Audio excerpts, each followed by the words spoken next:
杨开，你入门3年，147场挑战无一获胜，此次以名相搏，境界却毫无提升，你图什么？软柿子，随便你。Halo guys, apa kabarnya hari ini? Masih baik-baik aja kan? Di video kali ini kita akan melanjutkan cerita Donghua, Martial Peak. Oke, nggak usah lama-lama lagi, kita langsung aja ke ceritanya. Pada saat ini, Zhongfu segera pergi untuk mengatur pembelian ramuan mistik tanpa wujud. Sebenarnya Yang Ke bisa saja membeli sendiri, tetapi itu akan memakan waktu dan tenaga. Dengan bantuan Zhongfu, situasinya berbeda. Para pemilik toko sering berhubungan dan jika ada bahan yang dibutuhkan cukup dengan menelepon, sehingga semuanya jauh lebih efisien daripada jika Yang Ke melakukannya sendiri. Setelah Zhongfu pergi, kedua pria yang tampak berantakan itu bertanya dengan antusias.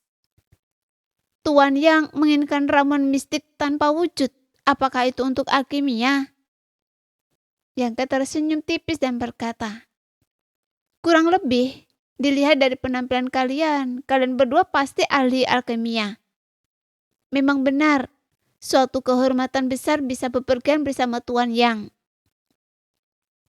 Jawab salah satu dari mereka dengan senyum menjilat. Yang lainnya berkata, Tuan Yang, kami telah lama mengagumi Anda, tetapi sayangnya kami belum pernah memiliki kesempatan untuk bertemu Anda.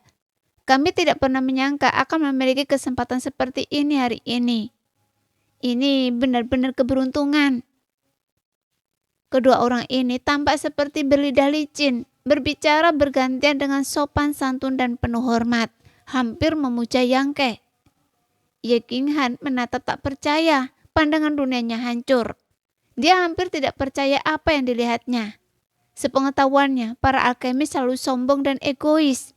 Dia belum pernah melihat mereka begitu patuh. Tapi kemudian dia berpikir, hanya alkemis yang lebih kuat yang bisa menundukkan mereka. Yang Ke bahkan telah memberikan Tai Mio dan yang hampir hilang. Jadi wajar jika kedua alkemis tingkat Void King ini begitu hormat. Keduanya melanjutkan sanjungan mereka seolah tak ada habisnya, memuji Yang Ke sebagai sosok yang tak tertandingi dan tiada tandingannya. Yang Ke terbatuk pelan dan berkata, apakah kalian berdua ingin menanyakan sesuatu? Kebetulan saya sedang punya waktu luang sekarang. Mendengar ini, keduanya saling bertukar pandang, sama-sama melihat kegembiraan di mata masing-masing. Salah seorang dari mereka buru-buru berkata, Tuan Yang, Anda bijaksana. Begini, kami mendengar bahwa ketika Anda memberikan pil kondensasi asal di bengkel pil roh, Anda dicintai dan dipuji oleh pelanggan dari segala penjuru. Namun sejak kami mengambil alih tempat ini, pil kondensasi asal yang kami murnikan selalu terasa kurang mendalam.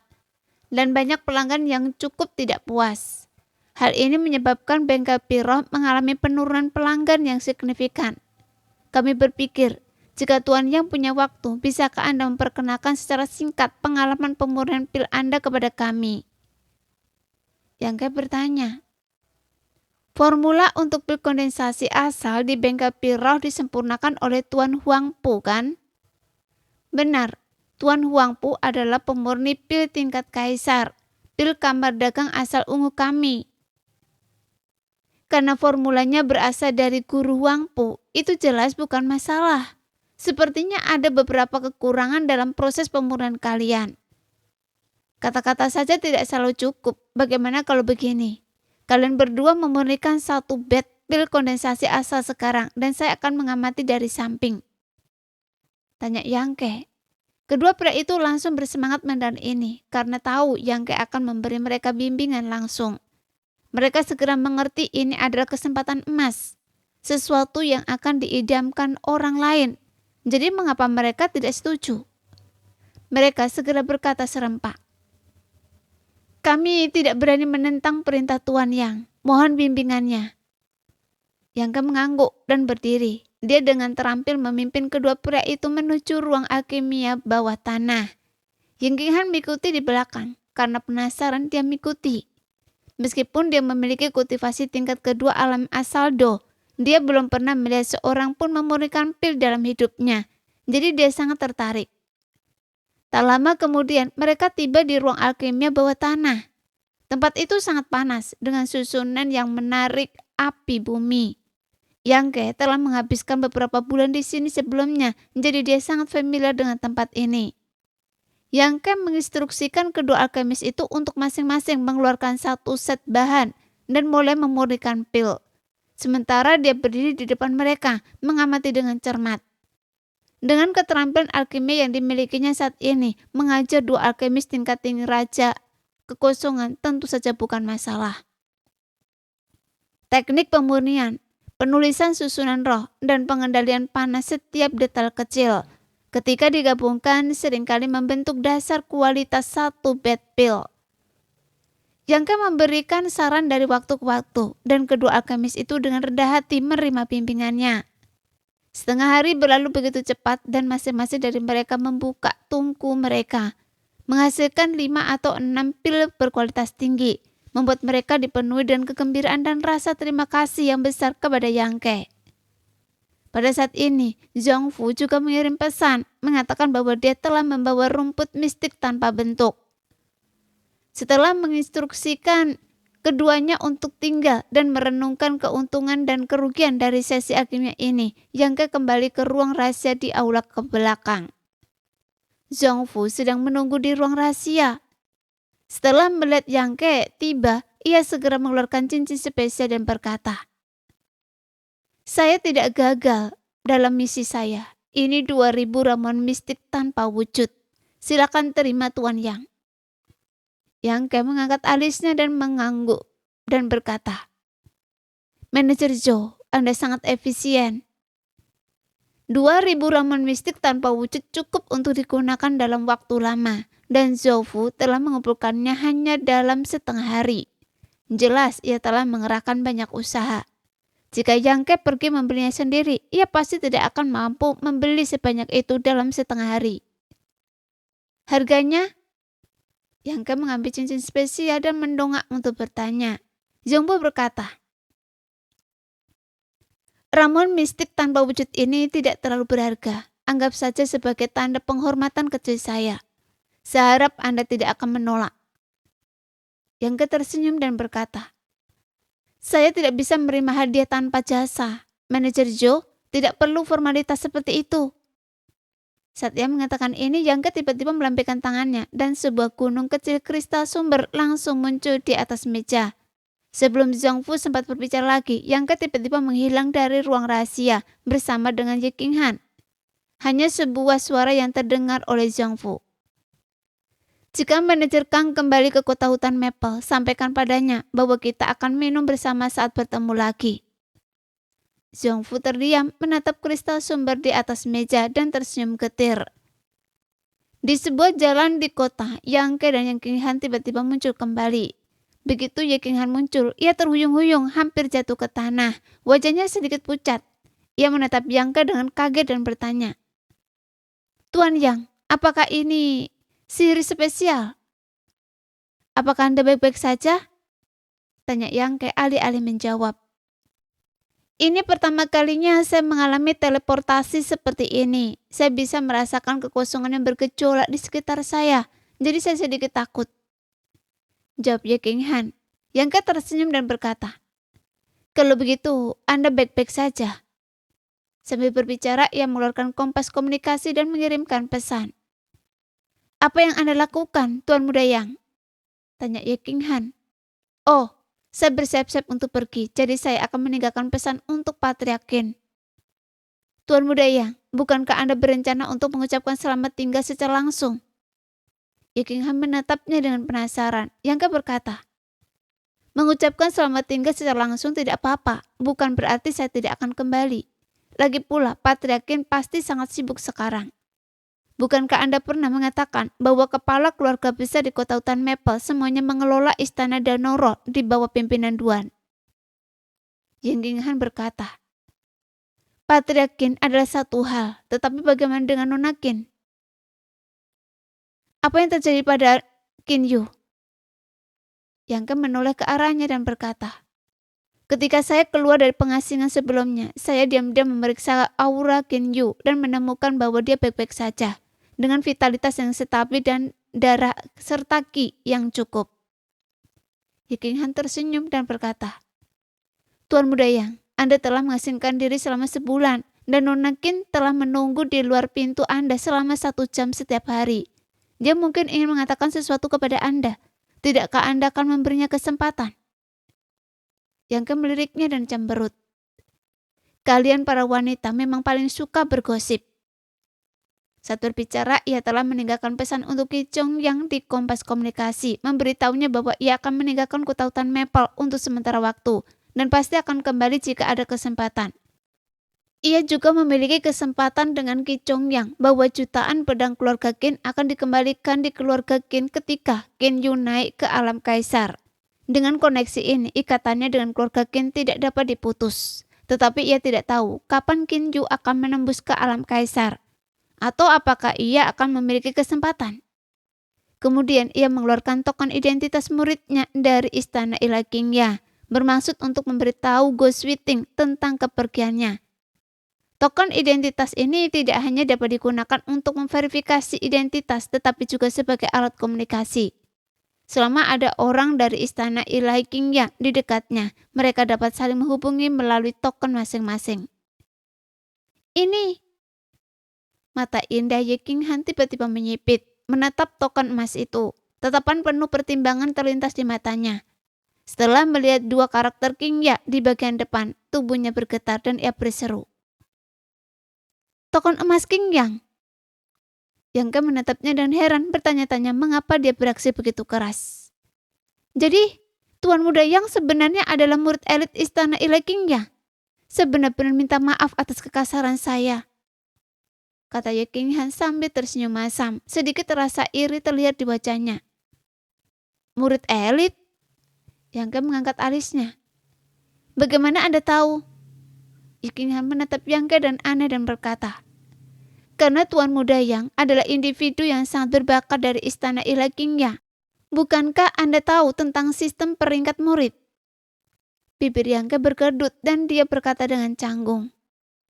Saya hanya berafiliasi secara nominal dengan istana Ilahi Qingya. Saya bukan murid sejati. Lalu token emas ini? Keringat dingin mengalir di dahi Yeking-han. Dia merasa pusing dan gemetar hebat, bertanya-tanya apakah Yang telah mencuri token emas itu dari seseorang.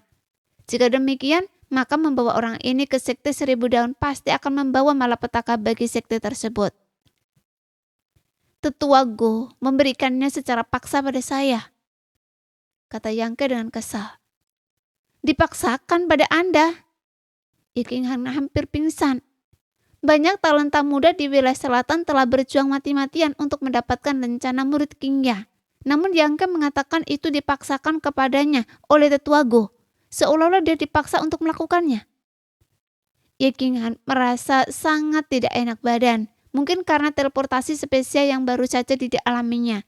Dia merasa pusing dan lemas. Hei, wajah Anda pucat sekali. Apakah Anda tidak makan apapun dari pagi ini? Yang meliriknya dan berkata, Tuan Muda Yang. Yeking-han menatap Yang memohon. Tolong jangan bercanda, saya mudah takut. Jangan menakuti saya. Apa yang Anda katakan? Tuan Muda Yang benar-benar tidak tahu tentang token emas Qingya. Yang berkata dengan serius. Saya baru memilikinya selama sebulan dan saya telah mengasingkan diri sejak saat itu. Apa yang begitu istimewa tentang token ini? Yeking-han menarik nafas dalam-dalam, dadanya yang penuh bergetar hebat, hampir meledak dari pakaiannya, menarik perhatian Yang yang sering kali. Ia mau menenangkan diri sebelum berbicara. Meskipun semua token murid istana Ilahi Qingya memiliki desain yang sama, token tersebut dibagi menjadi 3 tingkatan, emas, perak, dan perunggu. Di istana ilahi, hanya murid tingkat atas yang berhak memiliki token emas Qingya. Setelah token emas dikeluarkan, tidak ada murid yang berani membangkang. Token emas ini mewakili status yang sama dengan tetua biasa di istana ilahi. Token ini juga dapat digunakan untuk memobilisasi personil dan sumber daya di berbagai kantor industri istana Ilahi Qingya di wilayah selatan. Jadi token ini sangat berharga. Begitukah? Yangke terkejut setelah mendengar ini. Dia benar-benar tidak tahu bahwa token identitas murid Istana Ilahi Qingya memiliki tingkatan. Tampaknya token emas Qingya yang diberikan Go Switing kepadanya memang luar biasa, menunjukkan kepercayaannya padanya dan meyakinkannya pada kekuatannya. Tuan muda yang tidak tahu apa-apa. Ye Qinghan tersenyum getir.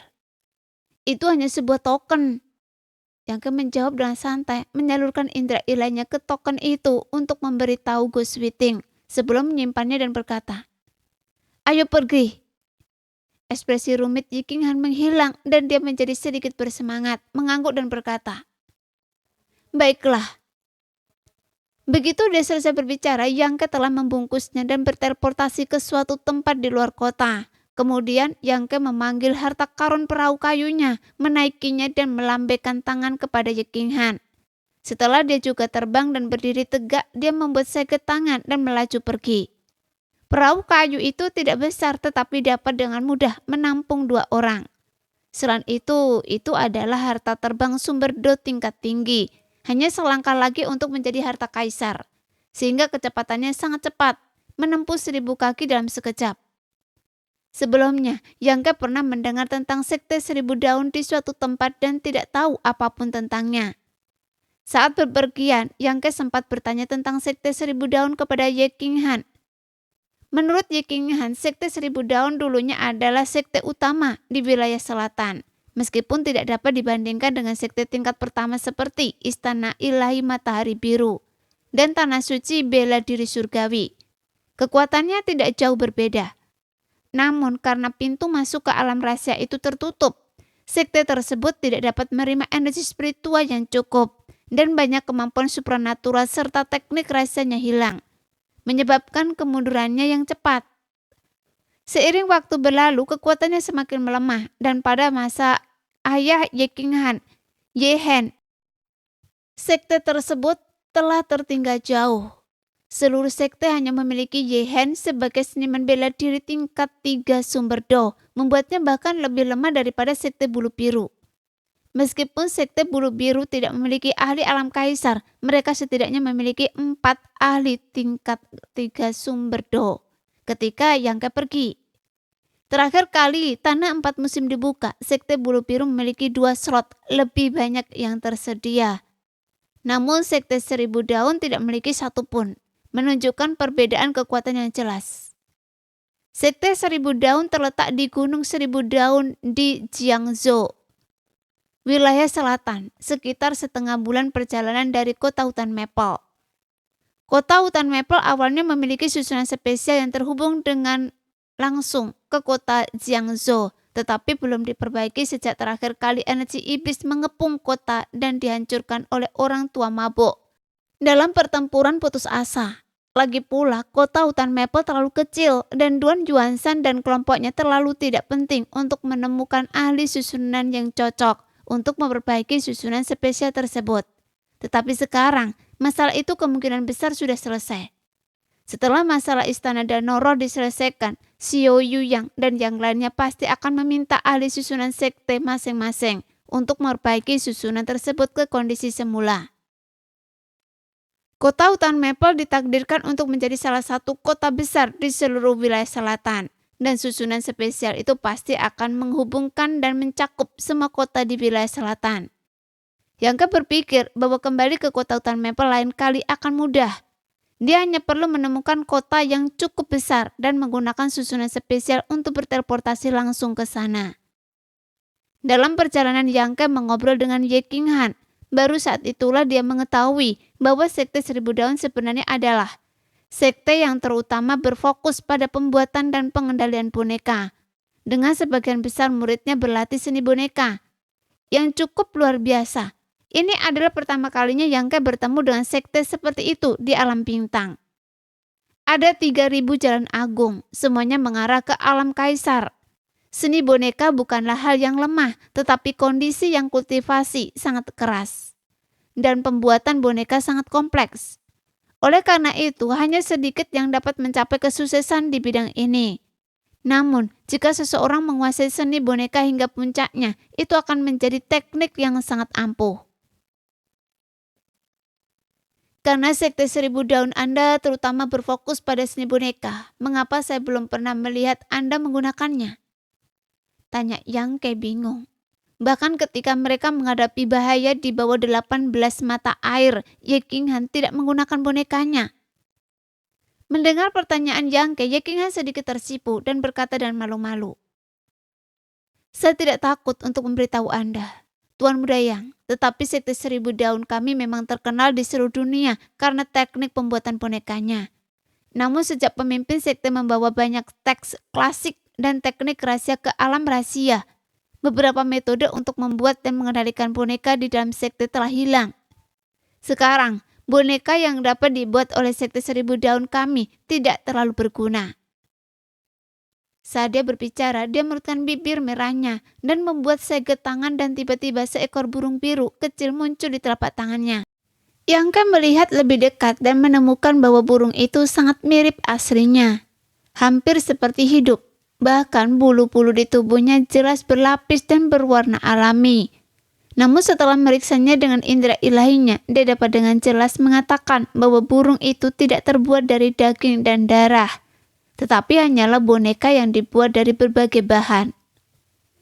Mata Yang melebar karena terkejut. Ia merasa bahwa jika ia tidak meriksanya dengan cermat menggunakan indera ilahinya, ia mungkin tidak akan bisa mengetahui apakah burung itu hidup atau mati.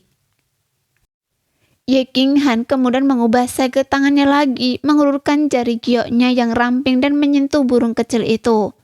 Detik berikutnya, burung biru itu memancarkan cahaya yang berfluktuasi, mengepakkan sayapnya beberapa kali, memiringkan kepalanya dan tiba-tiba terbang, terus mengelilingi Ye Qinghan. Tidak hanya itu, ia juga mengeluarkan suara burung yang hampir tidak dapat dibedakan dari suara burung asli. Yang menyaksikan dengan kagum, mengangguk berulang kali sebagai pujian. Keahlian boneka sekte Anda memang luar biasa. Ye Qinghan tersipu dan berkata, Tuan Muda Yang terlalu baik. Keahlian boneka sekte kami saat ini hanya dapat menciptakan boneka seperti ini yang digunakan untuk pengintaian. Boneka-boneka ini tidak berguna dalam pertempuran sebenarnya. Karena beberapa tetua di sekte telah mulai mengkultivasi teknik dan seni rahasia lainnya, merasa bahwa seni boneka tidak berguna. Yang terkekeh. Itu karena mereka berpandangan sempit. Mata indah Ye Qinghan berbinar. Tuan Muda Yang juga berpikir seni boneka tidak buruk. Yang berkata serius. Meskipun saya belum terlibat dalam bidang ini, saya tahu bahwa seni boneka yang kuat tidak boleh diremehkan. Konon di alam bintang, beberapa boneka begitu kuat sehingga bahkan kultivator alam kaisar pun harus memberi jalan. Ye Qinghan tersenyum getir mendengar ini. Saya tidak bercita-cita untuk bisa memurnikan boneka seperti itu, tetapi saya tidak ingin warisan sekte 1000 daun benar-benar merosot. Sayangnya, elemen terpenting dalam memurnikan boneka adalah hati energi spiritual. Sekte 1000 daun saya tidak lagi memiliki metode untuk memurnikan hati energi spiritual tingkat tinggi. Jika kita memilikinya, kita pasti bisa mendapatkan kembali kejayaan kita sebelumnya. Hati energi spiritual? Yang mengangkat alisnya, tiba-tiba teringat sesuatu. Dia mengulurkan tangan dan meraih kekosongan, dan beberapa kristal seukuran telur merpati memancarkan cahaya aneh, muncul di telapak tangannya. Sebelum Yang sempat berbicara, Ye Qinghan berseru dengan suara manis. Jantung energi spiritual? Tuan Muda Yang, bagaimana Anda bisa memiliki jantung energi spiritual? Saya mendapatkannya di negeri 4 musim, jawab Yang. Di kuil waktu, rintangan pertama yang mereka temui adalah boneka-boneka yang tak terhitung jumlahnya. Jantung energi spiritual di tangan Yang dikumpulkan setelah mengalahkan boneka-boneka itu. Jumlahnya tidak banyak, hanya beberapa buah. Negeri 4 musim? Wajah Ye Qinghan memerah mendengar ini, tetapi dia segera ceria kembali dan berkata, Tuan Muda Yang, bolehkah saya melihat jantung energi spiritual ini? Yang meliriknya dan dengan santai melemparkan satu buah. Ye King Han dengan gembira menangkapnya, memeriksanya dengan cermat di tangannya. Seperti anak kecil yang baru saja menerima mainan baru. Wajahnya penuh kegembiraan.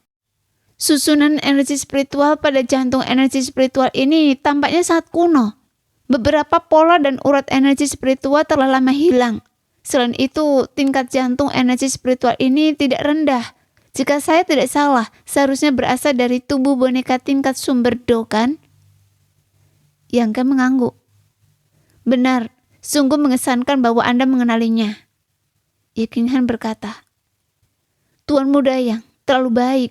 Saya telah terlibat dalam seni boneka sejak kecil dan saya memiliki beberapa pengetahuan tentangnya. Jika saya memiliki hati energi spiritual ini, saya pasti bisa membuat boneka tingkat sumber Do. Sambil berbicara, dia menggenggam hati emas spiritual di tangannya dan menatap Yang Ke dengan penuh harap dan berkata, Tuan Muda Yang, saya ingin meminta bantuan. Jika itu permintaan, jangan minta. Yang Ke tahu apa yang ingin dia katakan tanpa dia harus berbicara. Dia mengulurkan tangan dan membuka jari-jarinya, mengambil kembali hati energi spiritual dan menyeringnya berkata, Saya hanya punya beberapa, saya akan menyimpannya. Tuan Muda Yang. Ye King Han tampak kesal, seolah-olah Yang Ke telah meninggalkannya setelah merayunya. Tolong jual satu kepada saya, toh itu tidak berguna bagi Anda. Dia hanya berada di tingkat kedua alam Do Yuan, tingkat yang sama dengan Yang Ke. Jika dia bisa memurnikan wayang tingkat Do Yuan, kekuatannya pasti akan meroket. Bagi seorang seniman bela diri yang telah mengenal seni boneka sejak kecil dan sangat kecanduan, ini akan menjadi anugerah. Tidak hanya itu, dia bisa menggunakan jantung energi spiritual ini untuk mempelajari struktur internalnya dan mungkin menemukan beberapa rahasia yang memungkinkannya untuk mereplikasinya dalam jumlah besar. Jika itu terjadi, kekuatan Sekte 1000 Daun pasti akan meningkat beberapa kali lipat. Tuan Muda Yang, tolong jual satu pada saya mohon. Melihat permohonan yang sia-sia, Ye King Han meraih lengan Yang Ke dan mengguncangnya berulang kali, seolah-olah sedang memohon. Bibir Yang Ke melengkung membentuk senyum jahat, dia terkekeh. Nona Ye, apakah pantas bagi Anda untuk bersikap cerewet seperti ini pada saya di tengah entah berantah? Ye King Han tersipu mendengar kata-katanya, seolah menyadari kesalahannya. Dia melepaskan cengkeramannya seolah tersengat listrik dan berkata dengan sedih. Lalu, apa yang Anda inginkan dari saya, Tuan Muda Yang? Bukan untuk sekarang, jawab Yang Ke. Untuk sekarang? Ye King Han mengangkat alisnya merasakan implikasi dalam kata-kata Yang Ke. Mata indahnya berbinar saat dia bertanya, Lalu, kapan Anda akan menjual saya? Yang Ke terkekeh. Itu tergantung situasinya. Mungkin saya tidak akan pernah menjual Anda, atau mungkin saya akan menjual Anda saat Anda kesempatan. Anda... Ye King Han menghentakkan kakinya karena marah, tetapi dia tidak berdaya melawan Yang Ke. Sebelum dia selesai berbicara, ekspresi Yang Ke tiba-tiba mengeras dan dia berhenti di tempatnya. Ye King Han berdiri di atas perahu kayu di belakang Yang Ke. Dia hampir menabrak punggungnya, tetapi reaksi cepat. Menyalurkan energinya untuk tetap di tempat. Dengan kesal dia berkata, Tuan Muda Yang, apa yang Anda lakukan? Yang Ke tidak menjawab, hanya menatap dingin ke kehampaan di sekitarnya. Kemudian senyum mengejek muncul di wajahnya. Ada apa? Ye King Han tidak bisa menahan diri untuk bertanya, melihat ekspresinya. Entah mengapa dia tiba-tiba merasakan hawa dingin menjalari tubuhnya, seolah-olah dia sedang diawasi oleh sesuatu yang berbahaya. Padang gurun yang sunyi itu benar-benar hening, angin sepoi-sepoi membawa suasana yang mencengkam. Ye King Han merasa semakin gelisah, tetapi tidak dapat menjelaskan dengan tepat apa itu. Dia hanya mengencangkan pakaiannya, ekspresinya tegang dan gelisah. Apakah kalian semua akan patuh menunjukkan diri? Atau haruskah saya menyeret kalian sendiri? Yang Ke tiba-tiba mencibir, berteriak ke dalam kehampaan. Apa? Ada seseorang di sini? Ye King Han terkejut, akhirnya mengerti mengapa dia merasa begitu tegang. Dia berseru. Apa yang terjadi? Kita sedang diawasi ya? Yangke tetap tenang dan terkendali, tidak menunjukkan tanda-tanda ketegangan. Setelah menunggu sejenak untuk jawaban, dia mencibir. Sepertinya Anda cukup percaya diri dengan kemampuan menyembunyikan Anda. Mengira saya mencoba memeras Anda. Saat dia mengucapkan kata terakhir, sosoknya menjadi kabur, dan saat berikutnya dia muncul 30 kaki di depan. Tangannya membentuk telapak tangan, menghantam ke dalam kehampaan. Nebula berputar telapak tangannya, menghilangkan kekuatan. Kemudian sebuah ledakan keras terdengar disertai dengan teriakan terkejut. Sesosok muncul dari kehampaan, mundur lebih dari 10 kaki sebelum akhirnya kembali berdiri tegak. Setelah serangannya, Yangke telah kembali ke perahu kayunya, tangannya di belakang punggung dan berkata dengan tenang. Kalian semua keluarlah. Jangan buang waktu saya tidak ingin menyeret kalian satu persatu. Kita bukan anak-anak lagi. Apakah perlu melakukan ini?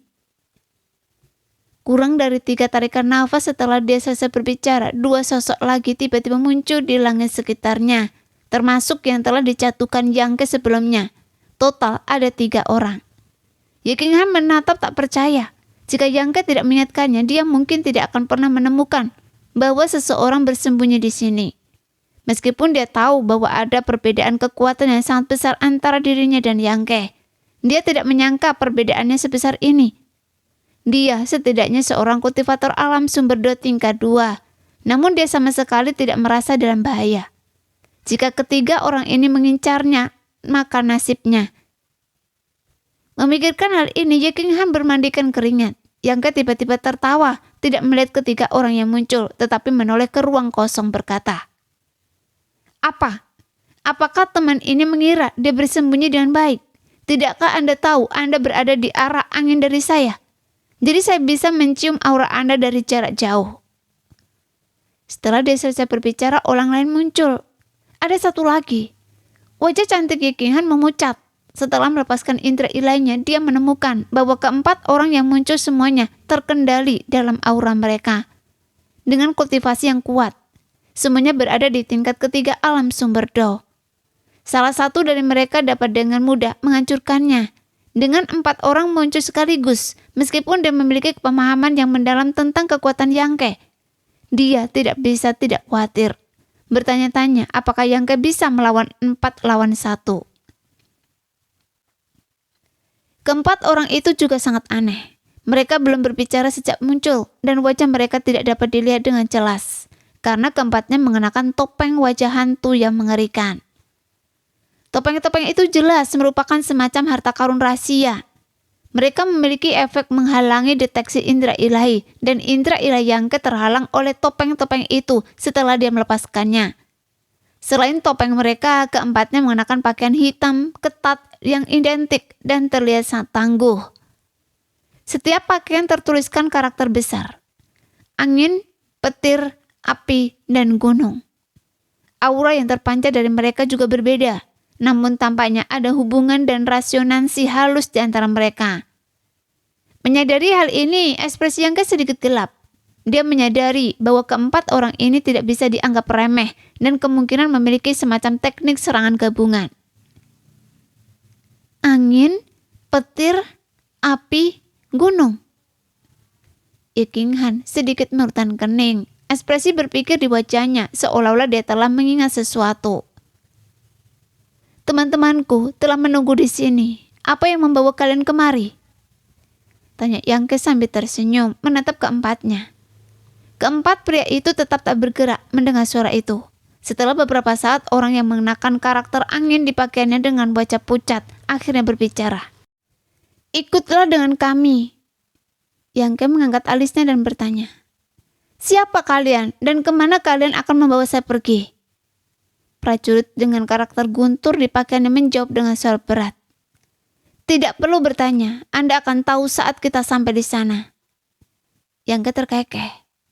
"Maaf, saya agak malu. Saya belum pernah bertemu kalian semua sebelumnya, jadi saya akan melewati formalitas. Sampai jumpa nanti." Sambil berbicara, dia mendorong perahu kayu itu maju, bersiap untuk melarikan diri. Dengan suara berderak dan kilatan petir, prajurit dengan karakter guntur tiba-tiba berubah menjadi sambaran petir, menghalangi jalan Yangke. Dia mendengus dingin. "Itu bukan urusan Anda." Mata Yang Ke menyipit. Dia berpikir dalam hati bahwa pria ini sangat cepat. Pergerakan jarak pendek ini mungkin sebanding dengan teleportasinya sendiri. Dan dilihat dari aura yang terpancar darinya, dia pasti telah mengkultivasi teknik berbasis petir. Kekuatan petir pada dasarnya mendominasi dan cepat. Jadi kecepatan pria ini memang sudah bisa diduga. Ekspresi Yang Ke langsung berubah gelap. Orang ini jelas sudah bersembunyi di sini cukup lama. Dan dilihat dari sikap dan kata-katanya, mereka mungkin memang sengaja menunggunya di sini. Tapi Yang Ke sama sekali tidak tahu dari mana keempat orang ini berasal atau apa tujuan mereka mencarinya. Satu-satunya orang yang baru-baru ini ia sakiti adalah Istana Suci Terbang dan Lembah Bulan Jahat. Tetapi kedua sekte itu tidak mungkin memiliki seniman bela diri sekuat itu. Jadi jelas bukan mereka yang mencari masalah. Yang Ke diam-diam menduga bahwa kemungkinan besar masalah itu disebabkan oleh jutaan pedang yang dimilikinya. Tapi kemudian dia berpikir lagi, dan itu sepertinya tidak benar. Jika memang begitu, mereka tidak perlu memintanya untuk ikut. Mereka bisa langsung membunuh dan merampoknya. Pikirannya berpacu, dan Yang Ke tersenyum. Teman-teman, kalian begitu cepat. Bolehkah saya bertanya apa yang kalian ingin saya lakukan dengan kalian? Tidak berkomentar, jawab seniman bela diri berkarakter petir itu dingin. Sikap Anda yang arogan membuat kita tidak bisa bekerja sama. Yang Ke mencemooh. Mengapa membuang-buang kata dengannya? Langsung saja habisi dia. Seniman bela diri tipe api itu tampaknya karena kultivasinya terhadap teknik berbasis api memiliki temperamen yang mudah meledak seperti energi sumbernya. Melihat keraguan Yang Ke, dia meraung, dan saat dia berbicara, pedang panjang berwarna merah darah tiba-tiba muncul di tangannya. Dengan gelombang kekuatan, pedang itu berputar dengan awan api dan menebas Yang Ke. Seketika suhu udara melonjak, mengubah langit menjadi merah menyala. Pedang darah! Ye King Han tiba-tiba berteriak, menutupi bibir merahnya dengan tangan kecilnya. Mata indahnya bergetar hebat, tampak sangat ketakutan. Yang Ke merutkan kening, dan dengan gerakan cepat dia telah menghindari serangan mengerikan itu bersama Ye King Han. Muncul kembali puluhan meter jauhnya. Dia menatap dingin keempat orang itu dan bertanya, apakah kalian tahu dari mana orang-orang ini berasal?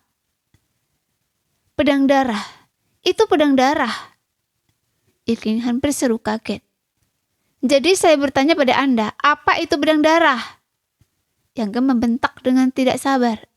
Ye King Han menarik nafas dalam-dalam untuk menenangkan emosinya yang bergejolak sebelum berkata, pedang darah adalah sebuah organisasi, bukan sekte, tetapi memiliki fondasi yang bahkan lebih kuat daripada sekte tingkat atas. Tidak ada yang tahu di mana markas mereka berada, tetapi aktivitas mereka kadang-kadang dapat terlihat di keempat wilayah utama batas bintang. Mereka sering menerima uang untuk menyelesaikan masalah orang. Selama Anda mampu membayar harganya, tidak ada orang yang tidak akan berani mereka bunuh. Dan ketika mereka melakukannya, itu selalu pertarungan sampai mati. Pada titik ini, suara Ye King Han bergetar. Tuan Muda Yang, bagaimana Anda bisa menjadi target pedang darah? Yang Ke merutkan bibir dan berkata, saya juga sangat bingung. Sebelumnya, Yang Ke bahkan tidak tahu tentang organisasi pedang darah. Sambil berbicara, ia berteriak kepada keempat orang di hadapannya.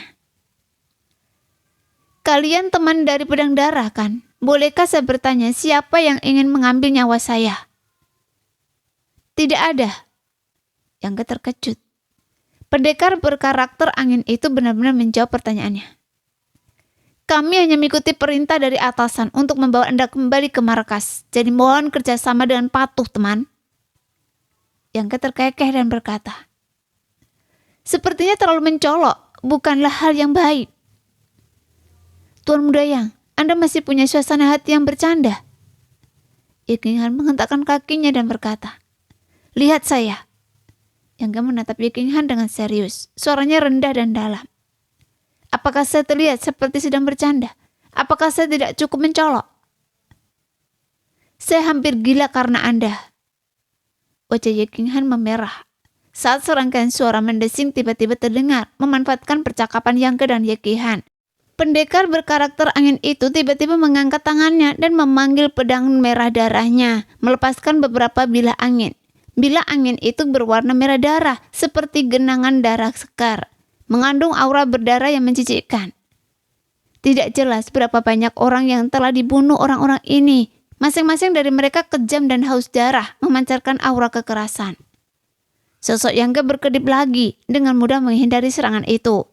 Dia menatap para prajurit dengan darah dengan senyum, mengejek dan berkata, "Jika hanya ini yang kalian miliki, sebaiknya kalian pulang dan bertani. Dunia luar tidak mudah dinavigasi. Kalian bisa kehilangan nyawa tanpa alasan kapan saja." Mendengar sarkasme keempat pria itu, kecuali prajurit berkarakter api yang menatap dengan marah, tetap tidak terpengaruh. Prajurit angin mengangguk. Seperti yang dikabarkan, dia memiliki kemampuan spesial, membuatnya cukup sulit untuk dihadapi. Prajurit petir berkata, "Justru karena itulah dia layak dibawa kembalikan. Mari kita mulai." Teriak prajurit api dengan penuh semangat. "Serang!" teriak prajurit angin. Tubuhnya bergetar saat dia melepaskan kekuatannya. Seketika itu, angin dan awan bergemuruh. Suaranya deruan memekakkan telinga. Pusaran angin membumbung di sekeliling tubuhnya. Tangannya membentuk seke tangan. Ekspresinya tegang, seolah-olah dia akan melepaskan teknik rahasia yang sangat kuat. Pada saat yang sama, ketiga orang lainnya melakukan hal yang sama. Tetapi kekuatan yang terpancar dari masing-masing mereka sangat berbeda. Ekspresi Yangge mengeras dan dia berteriak kepada Yekihan, "Lindungi diri Anda." Begitu selesai berbicara, dia menerjang ke depan. Jutaan pedang muncul di tangannya, memancarkan aura kekaisaran. Energi pedang dan niat pedang seolah-olah membelah langit dan bumi, menebas ke arah prajurit angin. Mengetahui bahwa dia memiliki kemampuan spesial, pihak lain masih berani menghalanginya di sini. Jelas memiliki rencana cadangan. Teknik rahasia yang saat ini mereka gunakan bersama kemungkinan besar adalah rencana itu. Tanpa mengetahui kekuatan mereka, bagaimana Yangge bisa membiarkan mereka melepaskan teknik rahasia mereka dengan aman? Dengan satu tebasan pedang, langit dan bumi berubah warna, dan alam semesta hancur berkeping-keping. Bahkan sebelum cahaya pedang tiba, niat membunuh yang mengerikan telah menyerbu ke arahnya. Mata pendekar ke elemen angin itu menyipit, merasakan aura kematian, tapi dia tidak menghindar. Kilatan tekad muncul di matanya, terlihat di balik topeng wajah hantu, dan tangannya tiba-tiba mempercepat gerakan seke tangannya. Nah, sekian dulu cerita hari ini. Sampai jumpa lagi di lain waktu ya guys ya. Bye-bye.